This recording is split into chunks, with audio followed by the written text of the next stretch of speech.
Hopefully this time everything will be smooth sailing. All right, so Dave is told by his lender that his debt ratio exceeds the limits set by the FHA.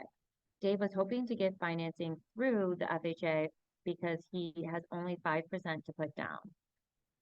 On the way to his apartment, Dave sees a sign in a yard and that reads rent to own. Credit problems okay. Which agreement is the best fit for Dave's situation? A, lease with an option to purchase. B, life estate. C, net lease. Or D, purchase agreement.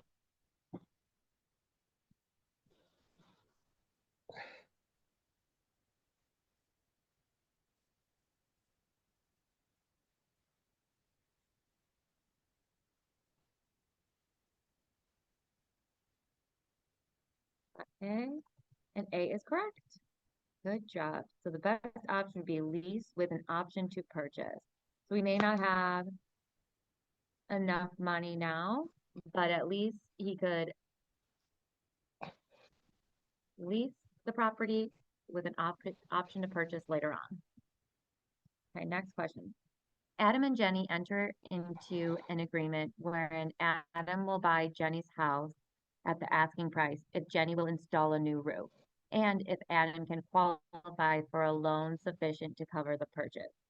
Until the roof is installed and the financing obtained, the contract is said to be A, executory, B, voidable, C, executed, or D, rescinded.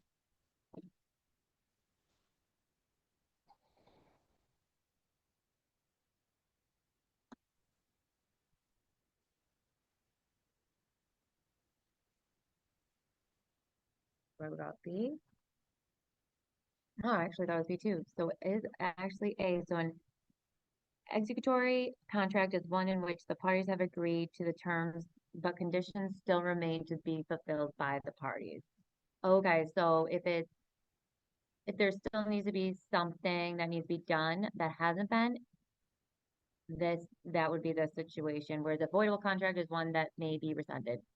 So it's an option that it could be voided. No, that was a tough one.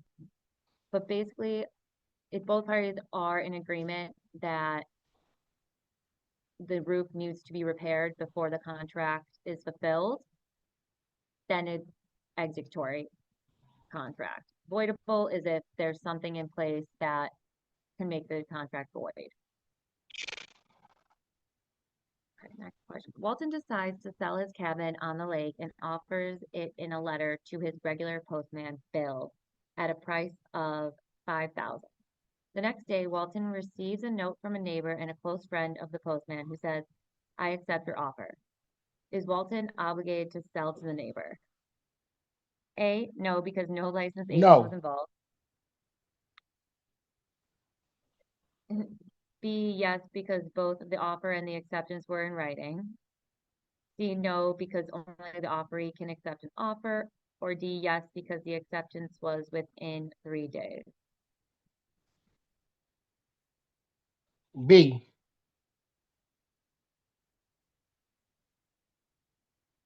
So you're saying yes? Yeah, B. Yup. So it would be no, because only the offeree can accept an offer.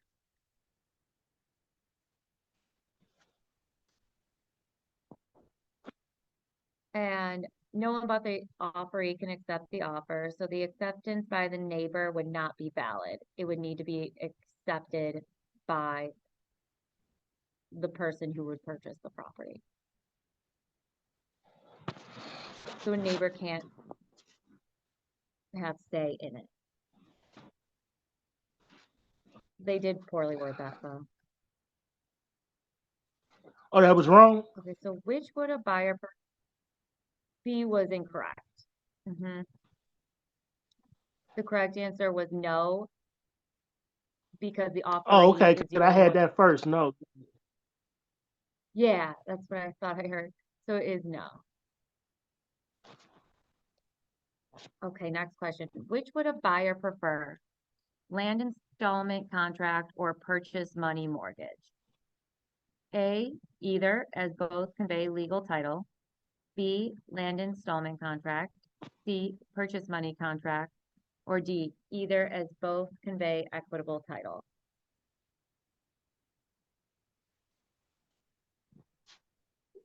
Both.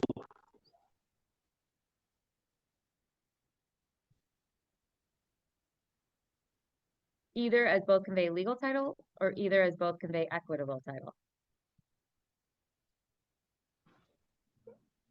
Legal title.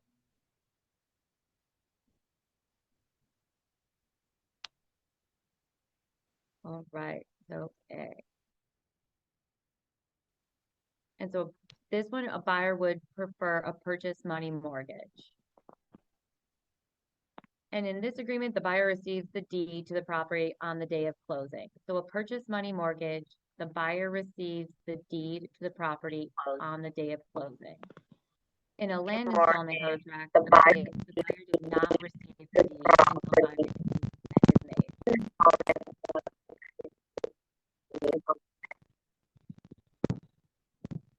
So although a land installment contract is enticing to a buyer, the purchase money mortgage is a better option and preferred.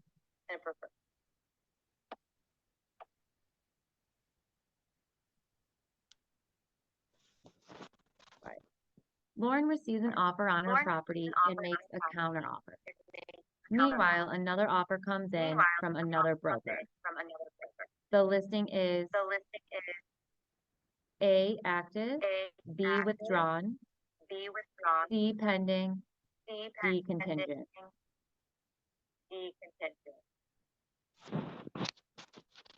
Well, this is a good question.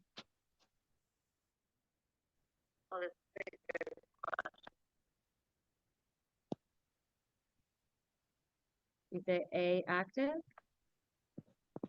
and that is correct.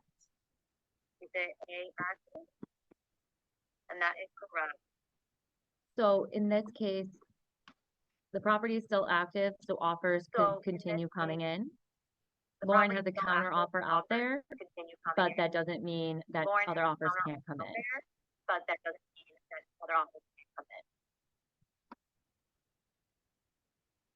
Colin makes an offer to buy a seller's property and gives the seller $2,000 as earnest money. Before the seller decides to accept the offer, Colin calls the seller and announces that he is withdrawing the offer and asks the seller to return the earnest money. Which statement is true? A, the seller gets to keep the earnest money. B, the buyer is breaching the contract. C, the broker gets to keep the contract. Or D, the buyer is entitled to get the earnest money back.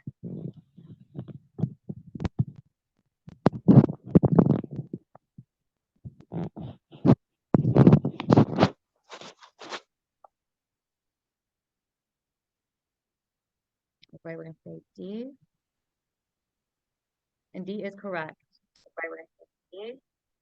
Good job. So yeah, so to be a valid contract, the offeree must communicate acceptance to the offer before the offer withdraws his offer.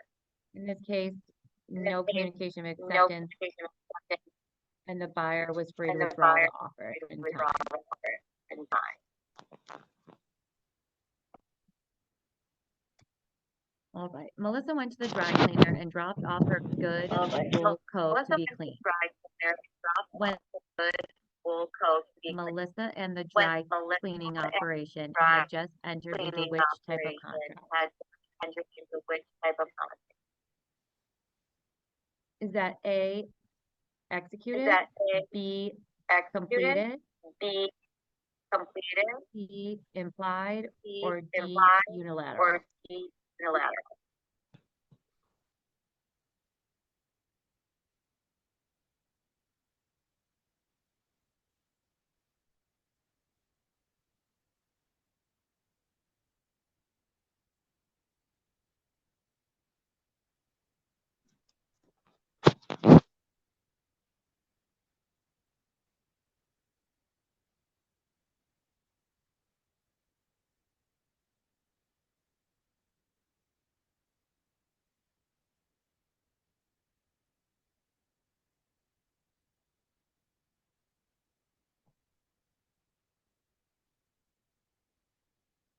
This is kind of a tricky one. This is kind of a tricky one.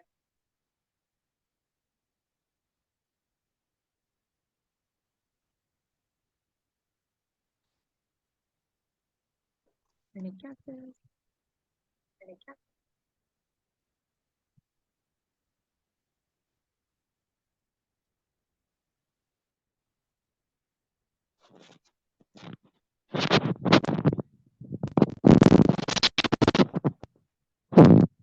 I'm just gonna mute everyone because it just sounds all staticky. And then we could just use the chat.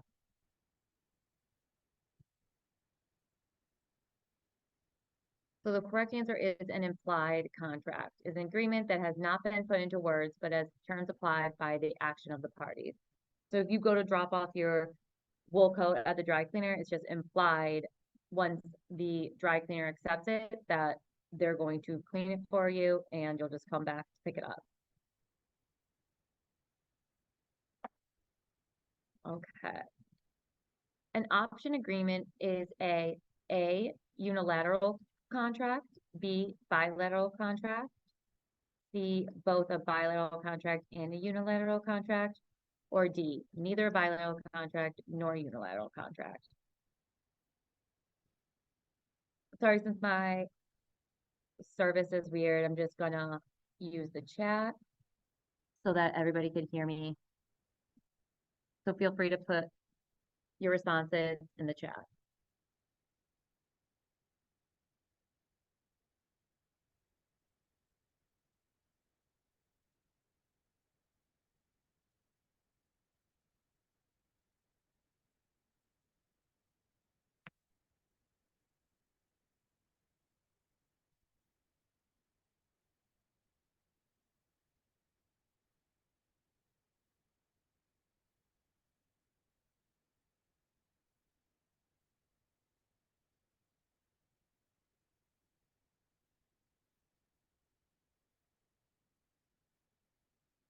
So an option agreement. All right, let's see. Thank you for participating. So this was a tricky question. An option agreement is going to be a unilateral contract. An option is fully negotiated unilateral contract in which the offerer irrevocably agrees to hold the offer open for a certain time in return for the optionee or offeree's payment of the option money. So an option agreement, the offer gives the offeree an option to accept the contract they put in place. And then the offeree has the option to make it like a bilateral contract or he can back out. So it's just completely put out by one party.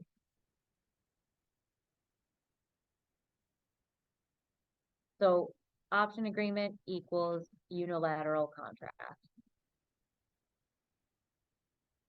All right, next question. Seller Joe's agent personally delivered Mary's offer to buy his house. Joe said he would like to think about it for a couple of days. Later that week, without making a single change in the contract, Joe decided to accept Mary's offer and signed it. Then he addressed it to Mary and went to the post office and mailed it. Is the contract binding on both parties?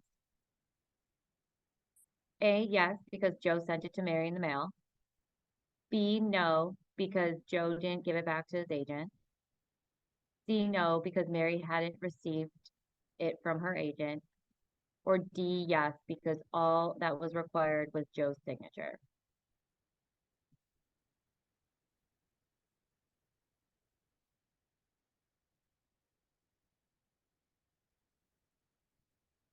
Wait, C and A. I guess I'll see first.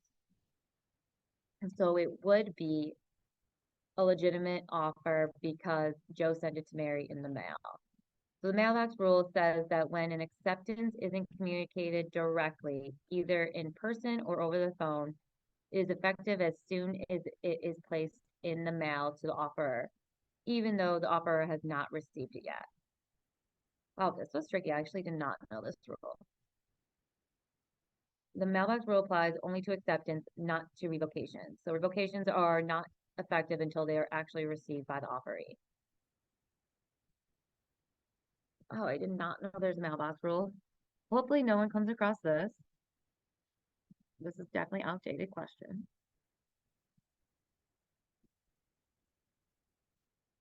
All right, so broker Bruce is working for client Jim who wanted to buy a lot from Tom. Bruce submits to Tom a purchase and sale agreement. It is signed by Jim and stipulates a price of $25,000, a sales commission of 6%, and closing within 90 days.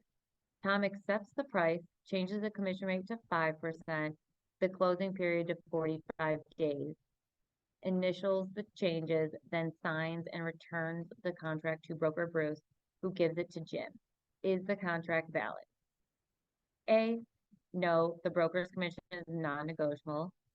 B, yes, the contract is in writing and signed by both parties.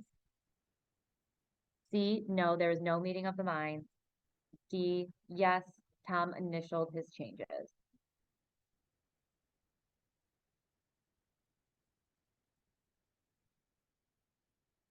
So if Tom made changes,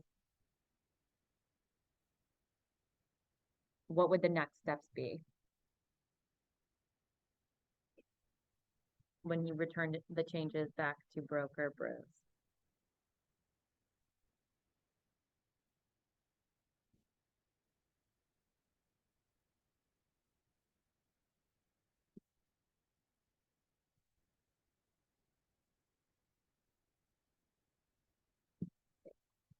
See?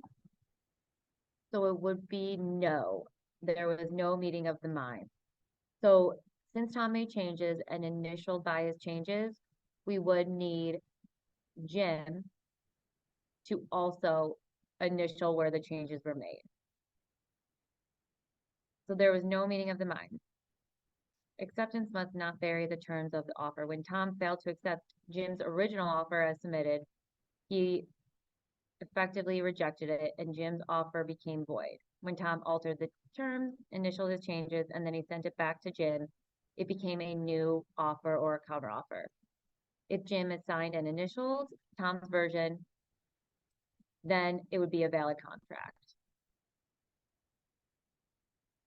So when changes are made, so to an original contract, that original contract becomes void, and then the counteroffer is in play. So then the buyer will have to, if they accept the changes that the seller created, they have to initial wherever the seller made those changes. And then that's considered meeting of the minds.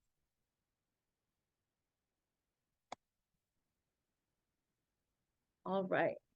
A homeowner agreed to trade a 4-bedroom, 3-story townhome for a 1-room cabin in the mountains. A week later, the buyer and seller signed a contract setting forth the even swap. In light of the apparent wide disparity in the values of the two properties, is the owner of the townhome obligated to fulfill the agreement because of his disparity? A, yes, if all elements of a valid contract are present, the adequacy and equality of consideration are not critical to its validity. Yes, because the townhome owner initiated the transaction. C, no, it was undue influence. Or D, no, it's unfair advantage.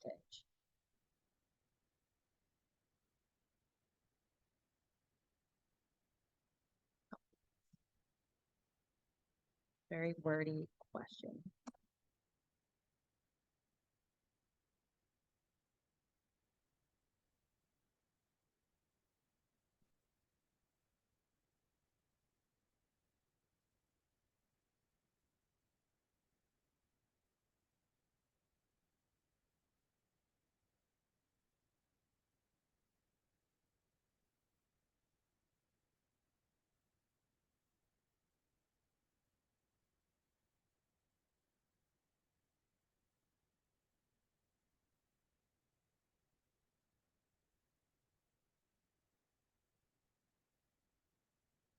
The wordiness of this question does make it hard to read.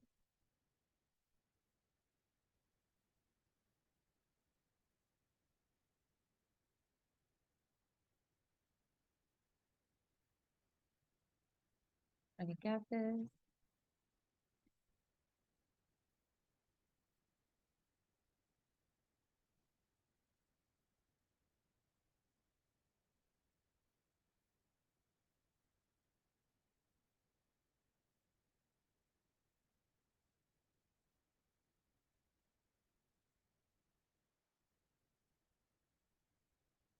All right, so it would be A.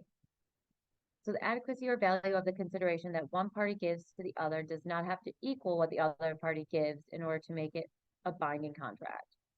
So they don't need to be the same price if they both agree on it. They just need the meeting of the minds. So they both need to just come to an agreement. In a face-to-face meeting, a farmer offers to pay a roofer $1,500 to install a roof on their barn. The roofer says, I'll do it tomorrow. Which type of contract do they? The roofer says, I'll do it tomorrow. Which type?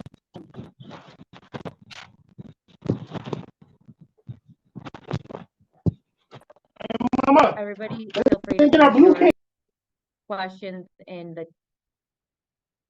use the chat to put your answers. Is that A, express, B, unilateral, D, option, or D, voidable?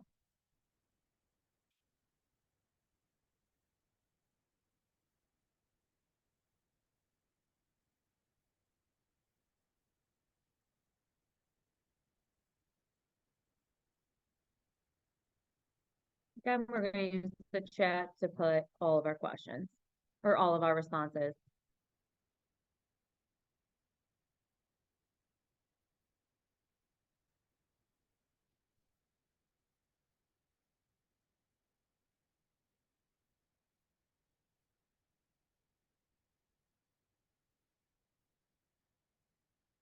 If they have a face-to-face meeting, a farmer offers to pay a roofer $1,500 to install a roof on their barn.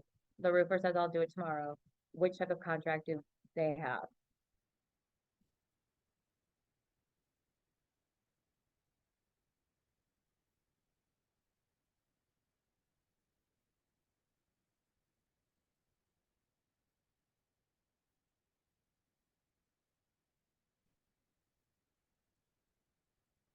Correct. It would be an express contract, an agreement that has been expressed in words, either spoken or written. Correct. Saying that he'll do it tomorrow, he accepted. So it's expressed that he's gonna come and do the roof tomorrow. Express that he's going to come and do the roof tomorrow. Okay, we're gonna remain on mute, Okay, and everybody can just say their responses in the chat.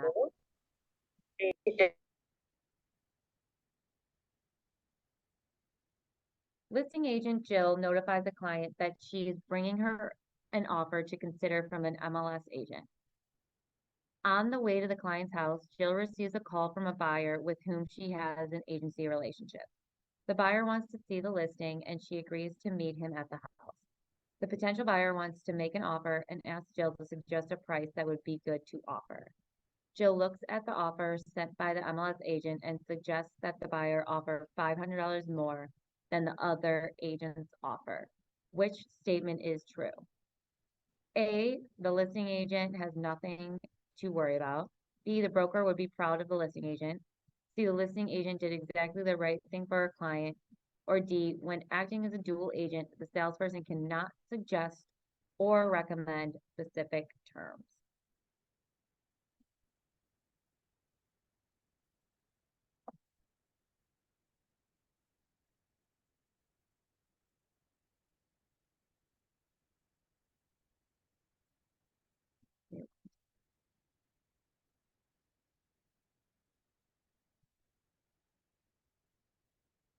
Correct. D would be the correct answer. In a dual agency, the salesperson cannot suggest or recommend specific terms. Good job. Okay. A buyer makes an offer subject to reviewing the results of a home inspection. After the inspection, the buyer is ready to move forward with the deal. Which does the buyer's agent need to do at this point? is that A, prepare an addendum removing the contingencies, B, advise the buyer to renegotiate the purchase price, C, require that the sellers make the recommended of repairs listed on the inspection report, or D, recommend that the buyer get an appraisal of the property.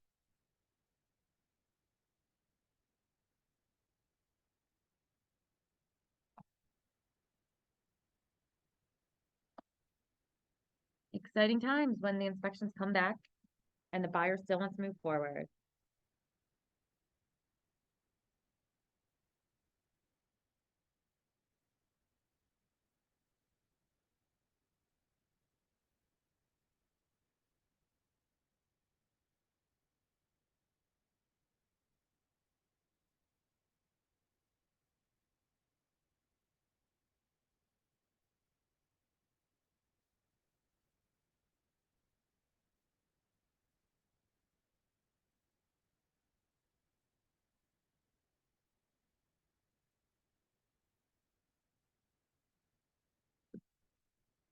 Are we gonna say C? So it would be A. So prepare an addendum for removing the contingencies. So removing the contingencies in ROC. This one's kind of tricky, but basically the C is a good answer, but A is the better answer. Removal of contingencies is basically exactly that. But it wouldn't be the seller to make the recommended repairs. It would be the buyer to make the recommended repairs to the seller. So the buyer puts on an addendum, what he wants repaired before he moves forward with the listing or with his offer. Another term for removing the contingencies or removal of contingencies is going to be ROC. All right. That was a long one. Okay. We just did contracts. What is another one you want to jump into?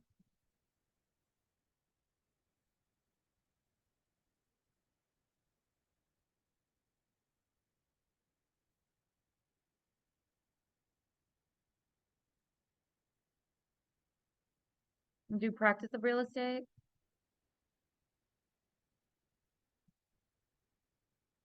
All right, let's go to practice of real estate.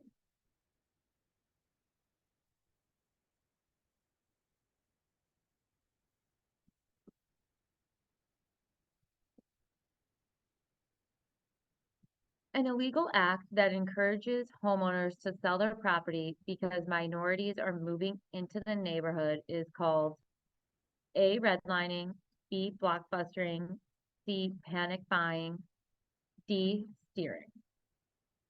So an illegal act that encourages homeowners to sell their property because minorities are moving into their neighborhood. All right, we got two answers here, C and B. So we got two people saying B. And B is correct. So steering refers to directing certain minorities to neighborhoods based on their racial composition.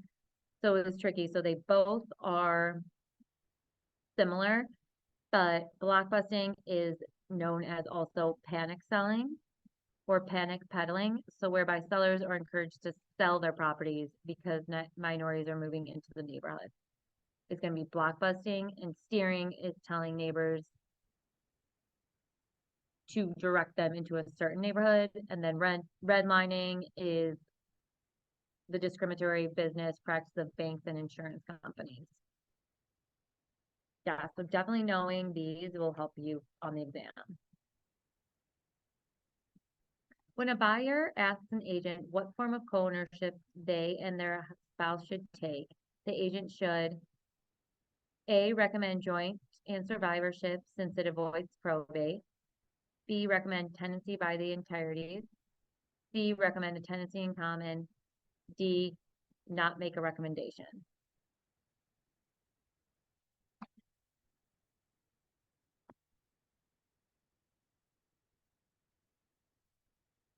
When a buyer asks an agent what form of co-ownership they and their spouse should take, the agent should what?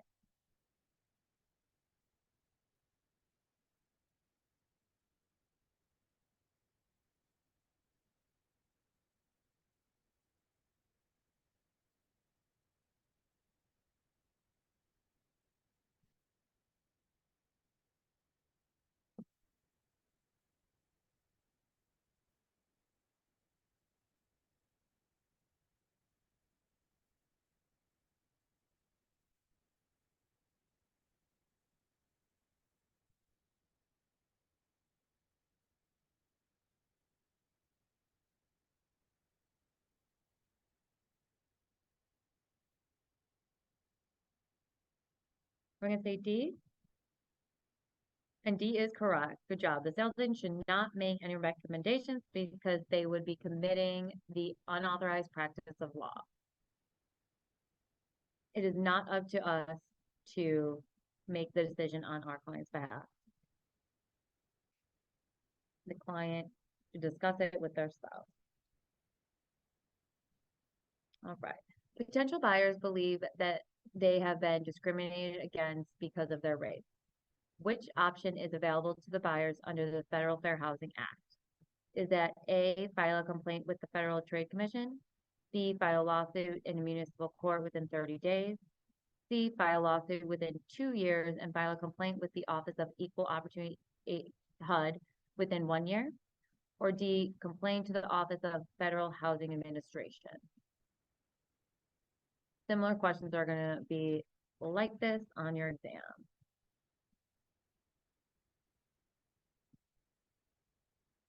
Discrimination happened, what option would the buyer do under the Federal Fair Housing Act?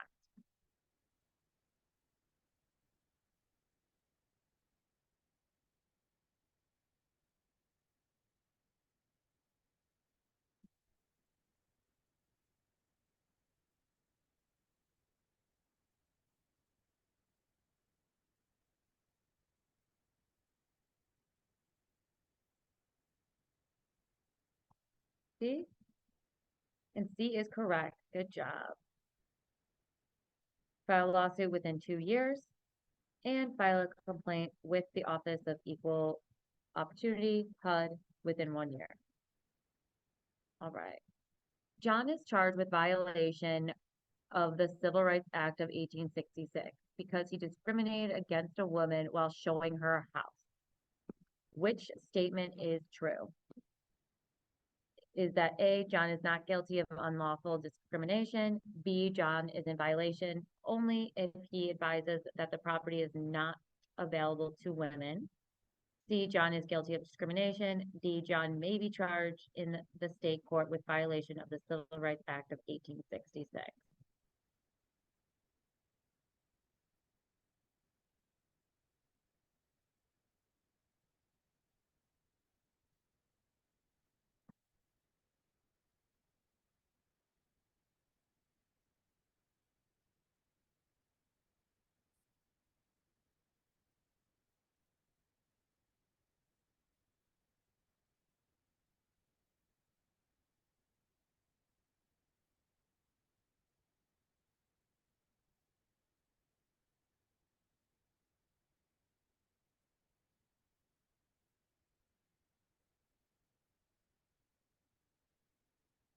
All right, B.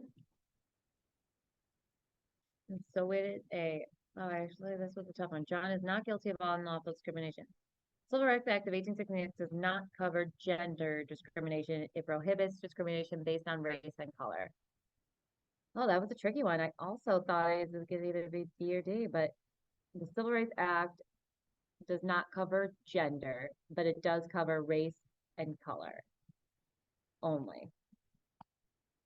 But since it said he discriminated against a woman, then that implies that it's gender related, and the Civil Rights Act of 1866 does not cover that. That was a tough one.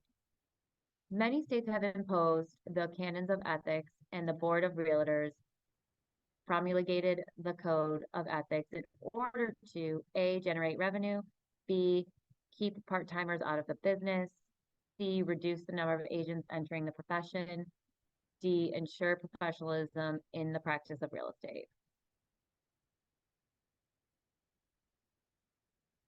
All right, good job. That is D. The canons of ethics and the board provide ethical guidelines to ensure professional standards of conduct in the real estate industry. The Civil Rights Act of 1866 established which as a protected class? Just went over that. Is it A, race, B, age, C, religion, D, sex?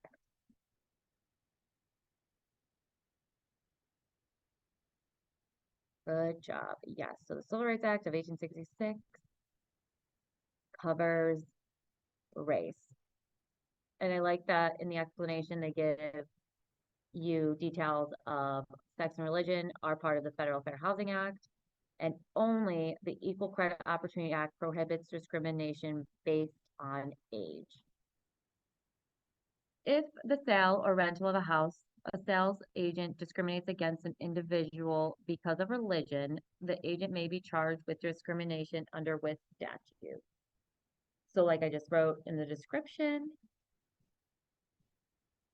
or in the answer to further describe last question, which one would it be? Correct. It's going to be the Federal Fair Housing Act covers sex and religion. The Civil Rights Act covers race, color, and ancestry. And so this one even gives more detail as to what each of them cover. Super helpful. Definitely a few questions about this on your exam. So knowing which covers which and which doesn't cover something else is definitely going to help you. All right. Which is not an exemption under the Federal Fair Housing Act? A, single family home being sold by its owner. B, private club that without the aid of a broker allows only member to rent or occupy rooms. C, owner occupied dwelling of 4 units or less being sold without the aid of a broker / agent. Or D, church selling its church grounds with the help of a broker.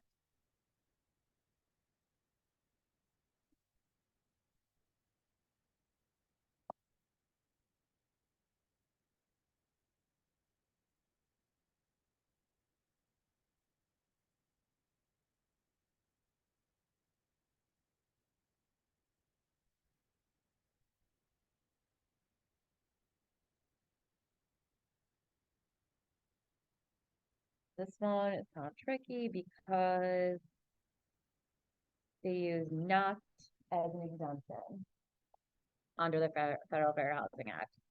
So it's just already a poorly written question.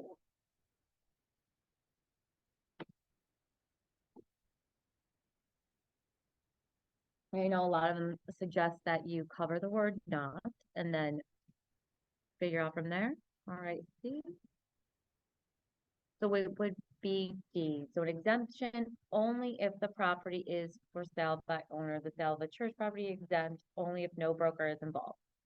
Yeah, that was a really tough question. I did not know that answer either. So it looks like the sale of a church property is exempt only if no broker is involved.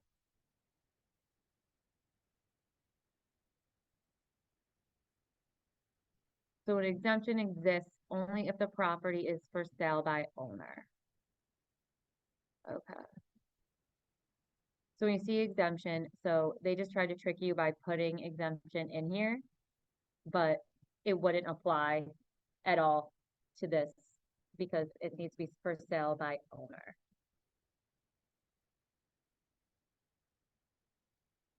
A real estate agent owes a professional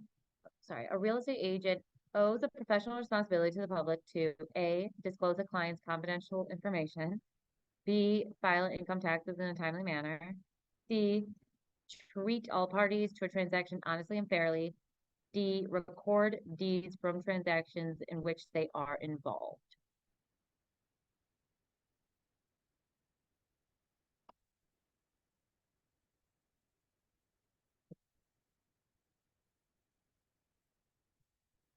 Right?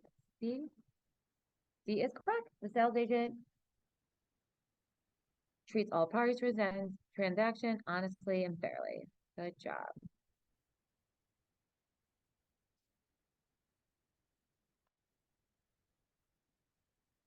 Okay. A real estate agent meets a prospective buyer at a fundraising event who signs a buyer broker contract. The buyer client asks the agent to show them a property with a list price of $250,000. The agent finds such a house and through public records, the buyer discovers the house is going into foreclosure. The buyer instructs the agent to prepare an offer of $125,000 and asks the bank to agree to a short sale. The agent should A, refuse to present the offer, B, present the offer and attempt to get the bank to agree to a short sale. C, talk to the buyer up to 225,000, or D, end the agency relationship.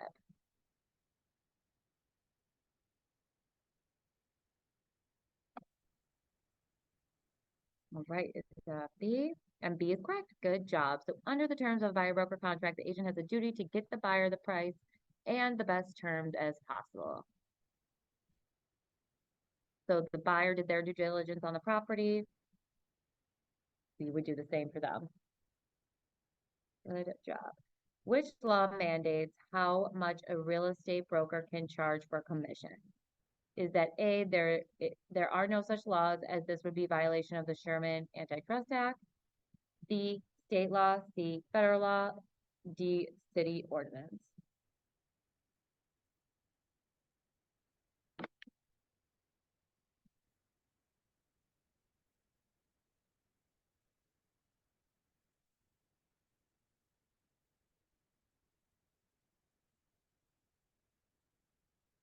All right, A is correct. The Sherman Antitrust Act prohibits both price fixing and market fixing in the real estate industry.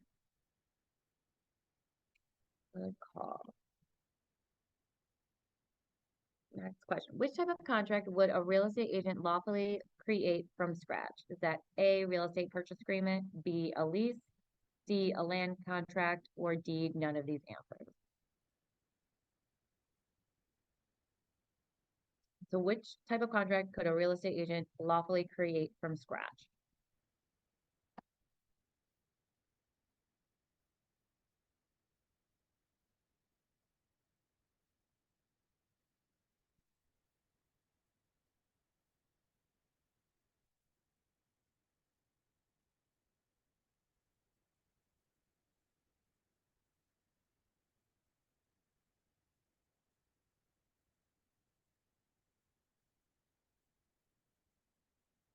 So it's going to be D, none of these answers. We cannot create contracts. They need to be created by a lawyer. So a sales agent is showing a married couple a one-bedroom apartment, but informs them that the unit is not available for them because it is reserved by singles only. Which statute has the agent violated? Is that A, Civil Rights Act of 1866, B, Federal Fair Housing Act, C, Sherman Antitrust Act, D, none of these answers?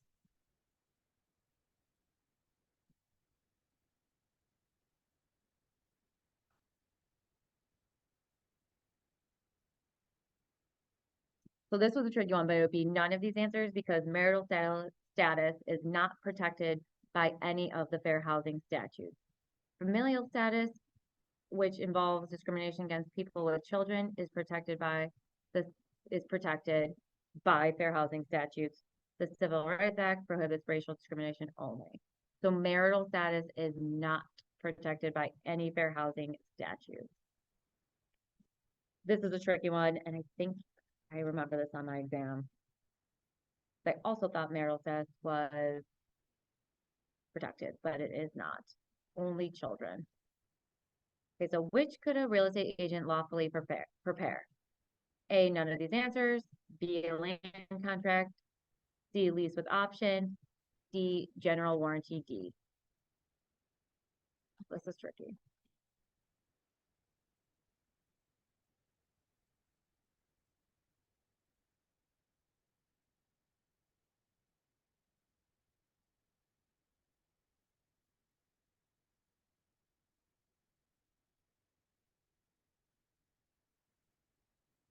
And that is correct. None of these answers. A general warranty deed, land contract, and lease option must be prepared by an attorney at law. Legal instruments can be prepared only by parties themselves or an attorney. All right, good job. Eric is the leader of a sales team. He designates half of the team to represent sellers and the other half to represent buyers. Eric overhears a conversation in which a seller agent gives confidential information to the buyer's agent. Eric should A, reward the salesperson for making a deal come together, B, do nothing. It would be the office manager's job to supervise the sellers and buyer's agent. C, disclose the client that confidential information has been compromised. D, fire both people.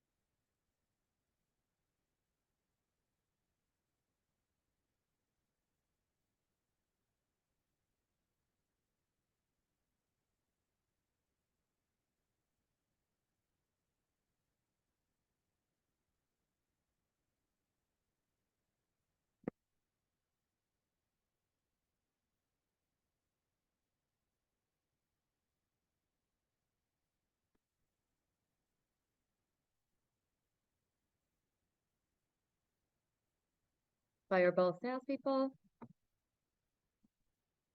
Honestly, that probably should be the answer, but it's disclose that so they need to disclose to their client that confidential information has been compromised.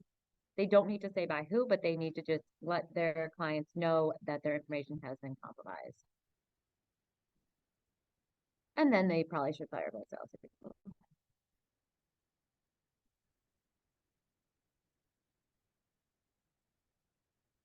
All right.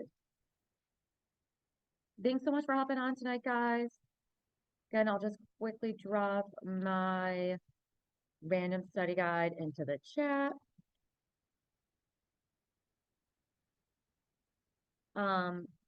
Feel free to contact me if you have any questions, and I'll see everyone next week.